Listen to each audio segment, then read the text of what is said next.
welcome to the Heartful Parent Podcast. I'm your host, Christy Keating. In this podcast, we talk about it all, our parenting, our partnering, and our professional lives, because they are all a part of us, and we were never meant to do this alone.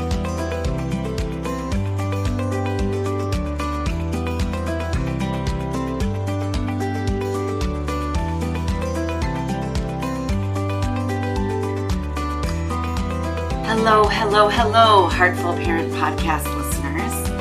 It is your host, Christy Keating, and I am back with another week of the Heartful Parent Podcast. And for full disclosure, this is another week where you get to spend some time one-on-one with yours truly. And this isn't really what I expected to be doing this week. I hadn't planned on recording a podcast episode today, but here we are. And the reason that I'm doing this is because I had something happen over the weekend and I really wanted to share it with you. So today we're going to be talking about emotions. Yes, emotions, feelings, all those things that we don't know what to do with, that we're scared of, that we don't know how to handle when they come up with our kids. We're going to dig into that and talk about it a little bit because, like I said, it's something happened this weekend, and once it was over, I kind of thought, oh, this might be helpful to people. So before we dig in, I want to mention a couple of things. I want to thank you. Yes, you listener, for tuning into the Heartful Parent Podcast, for being a loyal follower of this show, or if it's your first time, for joining us for the first time. If you enjoy what you are hearing here, if it is helpful to you in any way, personally, as a parent, as a professional, as a partner, if you are getting something out of this podcast, I would be so grateful if you would take a moment when this episode is over and share a 5-star review wherever it is that you listen to podcasts. You can get this podcast in a variety of locations. You may be listening to this directly through my website, or you may be listening to it through Apple Podcasts, Spotify, Google Podcasts, Amazon Music. Wherever you are, you can get this. If you would take a moment to, on that platform, give a review, share 5 stars so that other listeners can find this. Speaking of which, I would also so greatly appreciate it if, however you heard about this, whether you found it on my website or on one of your platforms, podcast platforms, or if you get my weekly email, if you would be willing to share today's episode or any other episode that has been impactful with 2 friends. I want to get the word out there. I want to grow this podcast. I don't make any money producing this podcast. And so it's just important that, to me, that we grow, that we get the word out there, and that more parents have the opportunity to share in what I call heartful parenting. And so that more of us can learn together. I'd be so grateful. Okay, now back to the issue at hand, emotions. I want to preface this with 2 important comments. First, I want you to know that I am a big believer in self-reflection. In fact, one of my 3 core values is growth. My other 2 are connection and integrity. Those 3 values are sort of how I run my life, how I filter my decisions, what I filter my decisions about parenting through, partnering, my professional life. I keep those 3 values in the back and the front of my mind on a regular basis, and they really guide my decisions on a daily basis. So growth is a really big one for me, and self-reflection is a really big part of growth. I ask my clients to do it when I ask them questions like, how have you contributed to this problem? Or what are you doing to maintain this problem? Or what do you need to do to change this situation? Not what does your kid need to do? What do you need to do? And I ask myself those same exact questions. Second thing I want to share, or that I think is important to note, is that I don't always get it right. You've probably heard me say that before if you've followed this podcast for any amount of time. I really don't always get it right, even when I know what quote unquote right is. Even when I know better, the doing does not always follow, which really brings us back to number one, which is the need for self-reflection. So this episode is going to dig into that a little bit because the story I'm going to tell you really did bring about some self-reflection. So here's the story. Okay, here's what happened. I love Ed Sheeran. Ed Sheeran is an artist. If you're not familiar with him, he is a singer-songwriter who hails from the UK. He's this kind of quirky looking, goofy guy with ginger hair. I love me some ginger hair, by the way. But he is a phenomenal singer-songwriter, I think. I love his music. I love his vibe. He's very eclectic. And I just really enjoy him. I found out early on this year in 2023 that he was going to be coming to Seattle to play at Lumen Field, which is where the Seahawks play. It is an enormous stadium. And I mentioned to my husband several times that that would be a great gift. Birthday gift, Mother's Day gift, whatever reason to buy it, it would be a great gift. I also know my husband well enough to know that he doesn't always pick up on those little cues. And so I also floated the idea by some friends and was like, hey, would anyone be interested in going? And it was like, the concert was in August. I was asking this question probably back in February. And I think everyone was kind of like, I don't know what I'm going to be doing in August. Not ready to sign up for that just yet. So one thing led to another. I never bought tickets. I kind of was like, okay, I'll be okay with it. And then I kind of forgot that he was coming. Well, fast forward to August, and the day after the concert, I'm seeing friends post on Facebook, and I'm reading an article in the Seattle Times about what an incredible concert it was. There were over 80,000 people there for the concert. He smashed Taylor Swift's attendance record at Lumen Field, and it was apparently, by all accounts, phenomenal. He had Macklemore, who is a local Seattle artist, but internationally known, join him on stage, and it sounded like an incredible evening. And I'm not going to lie, I was feeling some like deep green, red hot jealousy, whatever color you want to put on it. I was super jealous and really sad that I had not just bought myself the tickets or, pushed the issue a bit more with my husband or a friend. I was feeling really bummed. And I was sharing this over a glass of wine with a friend of mine who happened to go to the concert, and she was like, it was amazing. She'd gotten kind of a last minute chance to go. And I said, I looked his schedule up, and he's playing in Vancouver this weekend. It was over Labor Day weekend. And then he's playing in Vegas in September. And I could not go, even though Vancouver is only a few hours away. I couldn't do it. We already had plans for Labor Day weekend, so I couldn't make that happen. And I was like, I totally want to go to Vegas and see him play. And my friend sort of jokingly said, yeah, we should totally do it. I'd go. But, I've also got a kid's birthday party that weekend, and I wouldn't be able to go till later, and we'd kind of have to fly in last minute. So I got home and I jokingly said to my husband, hey, my friend and I are going to go see Ed Sheeran in Vegas. And he was like, okay. And then the reality sort of set in, and my friend wasn't able to go with me. Her son's birthday was that day. And so I said to Jonas, my husband, I think we should go. Like, what do you think about going? And we're not terribly spontaneous people. And in a really uncharacteristic move, he was like, okay, let's go. We were able to find tickets. We looked at all the prices. We were able to find plane tickets that were not exorbitantly expensive.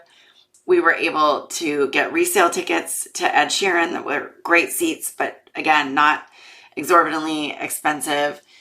And we were able to find a hotel in Vegas. And I was like, let's do it. So we did it. We signed up, we paid the money, and my parents said they would watch the kids for the weekend. I'm so grateful to have them. And so this last Friday, we hopped on a plane, flew to Vegas. We arrived not until 6:30 at night on Friday night. And we had made some plans for the weekend. And then Saturday night was the show. All right, so I want to paint this picture for you. And I want to, as I'm painting this, own the immense amount of privilege that I have to be able to fly away for the weekend. There's so much privilege to be able to plan this last minute, to have someone who could watch my kids, that my husband was able to do this, immense. Okay. I also want to paint the picture for you that I'm old. Okay. I'm 50 years old, and there are aspects of Vegas that I love, and there are aspects of Vegas that I have way outgrown. So I had asked in a Facebook group that I'm a part of lawyers for a recommendation for a restaurant, and had gotten this recommendation for this sort of Mexican-inspired kind of upscale restaurant for Friday night. We went to the restaurant. We went in. I'm wearing heels, which... Okay, I'm 50. I'm realizing the value and importance of comfortable shoes. Good God. I had heels on. I don't know what I was thinking. We'd walked all around the Bellagio, and then we'd gone over to this restaurant at a different hotel. But suffice it to say, my feet were killing me. And we get into this restaurant, and we're there about 15 minutes before our reservation. We had a 10 o'clock p.m. reservation. And we go to the bar, and we get a drink, and my drink sucks. And my husband is like, you don't have to drink a drink that sucks. And I reverted into my old, 20-something self where I didn't want to make a scene. And I was like, it's fine. I'll just drink it. He's like, no, don't drink that drink. So I got myself a better drink. And then we waited and we waited and we waited. And we saw other people who came in after us getting seated before us. And my husband went up to the front desk, and I went up to the front desk, and they were like, yeah, we're just waiting for someone to vacate your table. We were about ready to walk out when they finally got us seated. And during this whole time, the volume, not of the talking, not of people having a good time, but of the music in this restaurant was so loud that I don't know how people that work there aren't suffering daily hearing loss. So the food was great. I got to own that the food was great. We did not stay very long because we were tired. It was late. The reservation was late. So that was kind of disappointment number one. And then I'm going to fast forward through some other kind of minor disappointments that came about on Saturday. Again, one of them related to comfortable shoes. I cannot promote comfortable shoes highly enough. But we were like, it's okay. It's okay. These disappointments are no big deal because we are seeing Ed Sheeran. We're super excited for this concert. We have a drink at the Bellagio. We go back to our hotel room. We get ready, we shower, I get my makeup all done. I get on a cute little black jumpsuit, super excited to go to this concert. We call for an Uber. We go down, we get in the Uber, and the Uber driver says, so I see that you're going to Allegiant Stadium. Is that for the concert? And we're like, yeah, totally. And he's like, did you know that it's been canceled?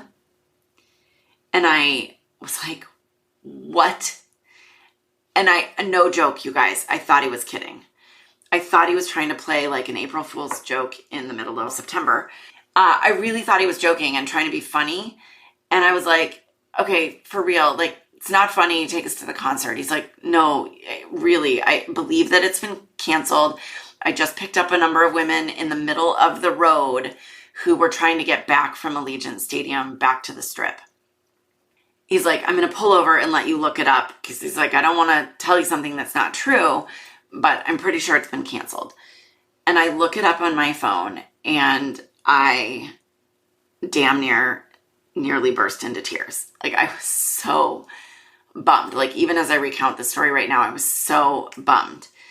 And I didn't know what to do. We kind of took a moment, and then we were like, okay, take us, to this hotel on the Strip. We're going to go try to find a show to see. At this point, we had found an article about it, but we had seen Ed Sheeran posted on Instagram, but we hadn't gotten an email from Ticketmaster or anything about this. So we had no idea if our tickets were going to be refunded, if we could get them, like what we were going to do. But we had a whole night in Vegas, and we also knew that there were 65,000 people because, again, highest attendance record ever for Allegiant Stadium. And we knew that the Strip was about to be inundated with 65,000 people. Okay, I'm telling more of the story than you really need, but so I'm going to shorten it up a little. Suffice it to say, I'm super disappointed at this point. I'm on the edge of tears. And yes, I know it's just a concert. I know it's just music. I know this is a first world problem and that no crisis was happening, but I was super, super bummed. And so we are trying to figure something else out. And, you know, my husband, who is like desperate to have me not so upset and not feeling so sad, is like trying to make it okay. And he's trying to fix it. And he's trying to tell me all the good things about our weekend. And in this moment of clarity, I looked at him and I said, I need you to not try to make it okay right now. I need a minute to feel my feelings. I need a minute to work through this. And we kind of stepped aside in the busy lobby of this hotel that we were in. And I said, I need a minute. And he looked at me and he said, oh my God, of course you do. Okay. And he sort of stood there. We found a kind of private little spot and he like rubbed my back while I was kind of processing and breathing and tearing up and frankly trying not to cry. And the only reason I was trying not to cry is because I'm in the middle of this lobby and I didn't want to smear my makeup everywhere. I really would have liked to have had a good cry at that moment. I did have some tears and I went into the bathroom and I kind of cleaned myself up. And then we came back and we regrouped. We found a show to see. We thought we were buying tickets to one show. The website somehow redirected without us realizing it. We accidentally bought tickets to this other show. It was really kind of a weekend of, I don't want to say disasters because none of this was a disaster, but like a weekend of, oh my God, one thing after the other. And so anyway, we ended up seeing a show. After the show, we had a dinner reservation at a place I was very excited to eat dinner at, and we couldn't get a cab, couldn't get an Uber. Like the Uber driver picked someone else up on our tab and drove them. And anyway, long story short, at the end of the evening, my husband and I just felt totally defeated. And I was really disappointed and really sad.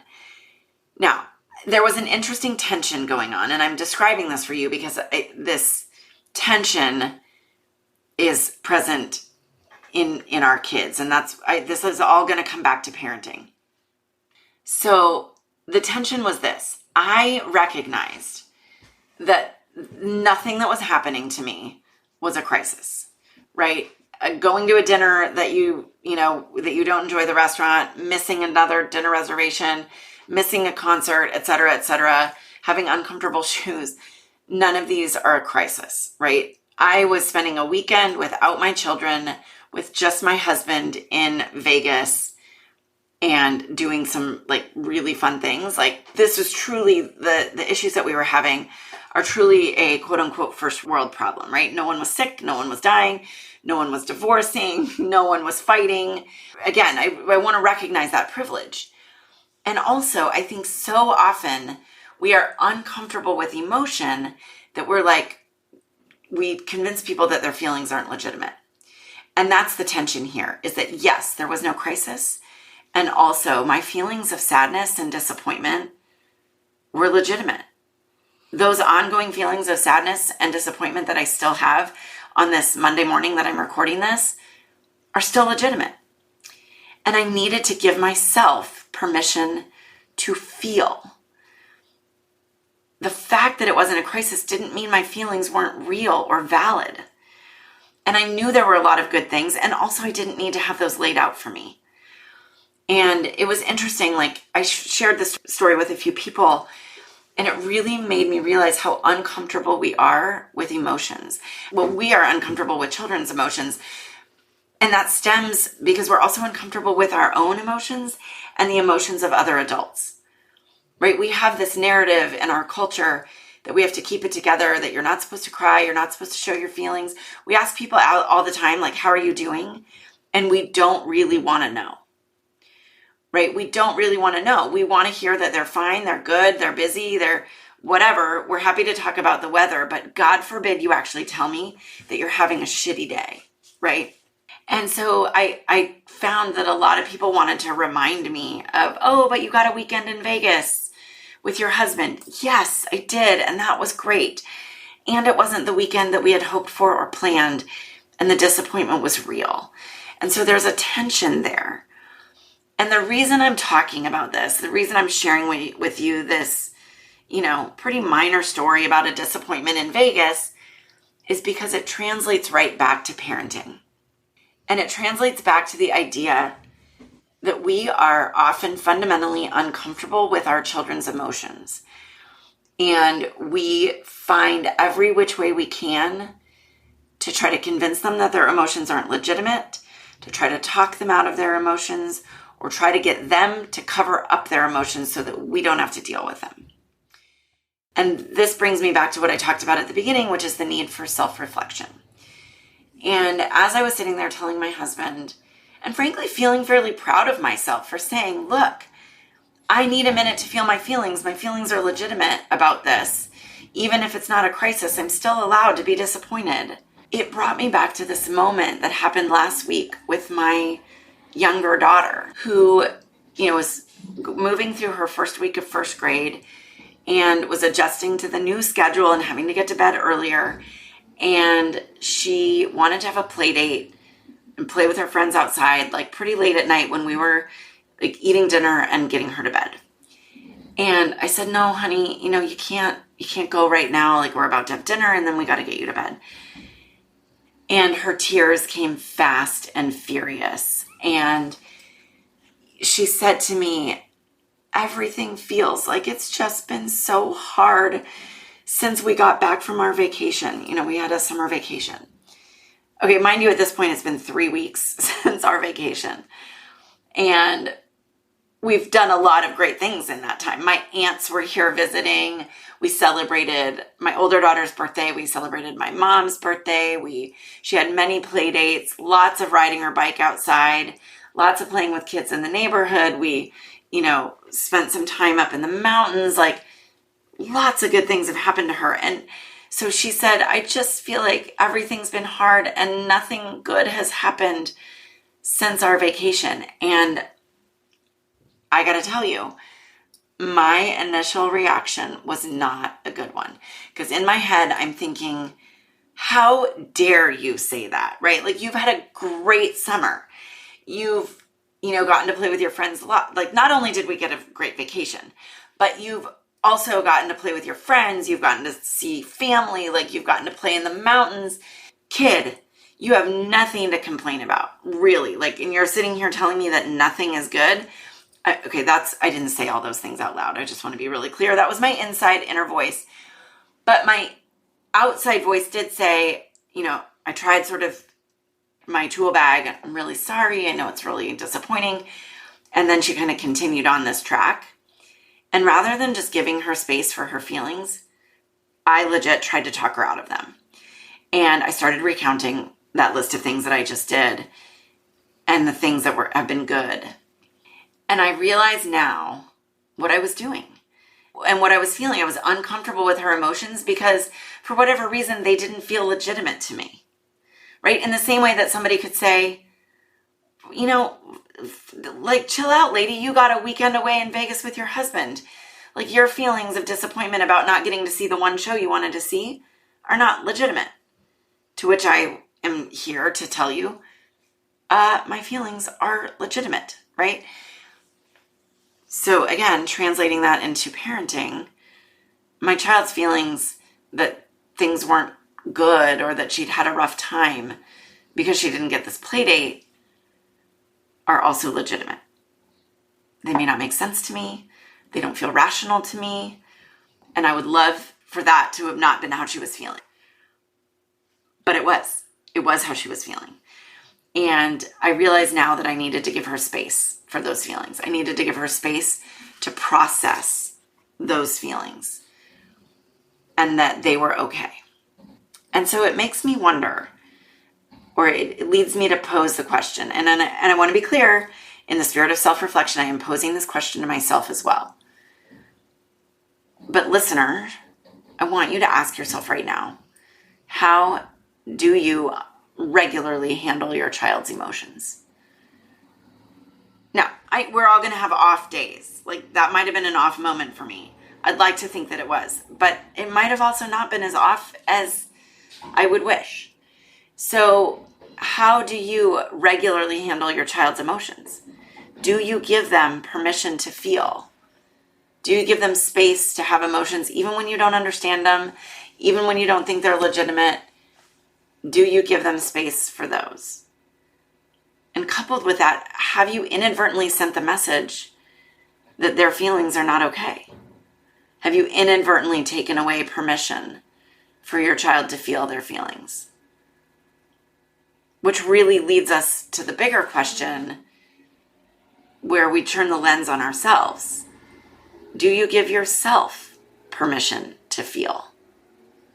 Does your partner give you permission to feel, to have your feelings, to feel your feelings? Now, I want to be really clear that having our feelings and giving ourselves and our children space to have the feelings that we need does not mean that any and all behavior is okay, right? It doesn't legitimize yelling. It doesn't legitimize rudeness or disrespect in any direction. It doesn't, make it okay to throw things or to behave badly. Behavior and feelings are different. But have you given yourself and your child permission to feel? Does your partner give yourself and your child permission to feel? And then if we zoom out, it begs the question, did your caregivers, when you were growing up, give you permission to feel? Or were you sent the message that your feelings didn't matter, that they weren't okay, or that they weren't legitimate? Did people say to you, first world problem, get over it? Because if they did, or if that's something that you've said to yourself or to someone else, it's really not helpful. And it's really not healthy. There's a fabulous book out by Dr. Mark Brackett, who's the director at the Yale Center for Emotional Intelligence and a professor at the Yale Child Study Center. And it's called Permission to Feel. And it really does dig into this idea that we all need that permission. So I want to invite you to think about that, to reparent yourself, to maybe shift up how you're parenting your kiddo around feelings and emotions. And I also want to mention that if you need support around this, which many of us do because many of us were not parented in this way, I'm here. I offer one-on-one coaching. I also have the Heartful Parent Academy where we dig into this. I'm here to support you, and I hope you'll reach out and get that support because I'm a really strong believer that we were never meant to parent alone. That is one of the biggest reasons why I started this podcast, because I don't think we were ever meant to parent alone. So I'm going to end there. I intend to dig into emotions more in the future. We'll talk about emotion coaching. I may even invite Dr. Brackett to be on the podcast. I don't know if he will be willing, but it doesn't hurt to reach out and try. In the meantime, here's my invitation to you. Think about what permissions you give yourself and need to give yourself, and how that translates into the permissions that you give to your kiddo. And with that, I'm going to leave you to sort of ponder, to think, and to look forward to joining me again next week on the Heartful Parent Podcast. As I said at the beginning, if you have a moment, if this has been helpful, I'm so grateful for those 5-star reviews wherever you listen to podcasts. If you listen directly from my website, please feel free to email me your review.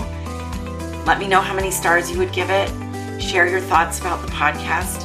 You can find me at Christy@theheartfulparent.com. And I'd also be so grateful if you would share this episode or another one that has been impactful with 2 people. I'd love to grow the number of people who get access to heartful parenting. Thanks so much for listening. Thanks so much for considering my invitations.